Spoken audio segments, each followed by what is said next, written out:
Hi guys, super quick video lang. Papakita ko lang yung mga cream na meron ako. Ayan, tatlo. Nag-hoard ako minsan kasi pag kailangan talaga. At, ayan. May iba pa yung gamit ko. Ayan, nilabas ko para picture. Tapos yung disposable plastic gloves, yan yung ginagamit ko pang apply. Siguro ngayon, nasa once a week na lang ako mag-apply para lang kapag nafe-feel ko siyang kumakate, ganyan, or yung parang ang tagal kong buhat yung anak kong toddler, nasa 15 kilos na yun, hindi ko maiwasang hindi buhatin kasi super clingy siya ngayon.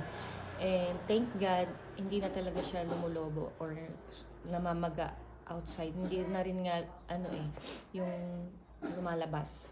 Pag nagpupupo ako, napapasok ko na siya sa loob. And ayun, parang wala na talaga. Kaya ayun, meron ako lagi niyan for emergency. Meron yan sa Shopee, Lazada, TikTok. Yan.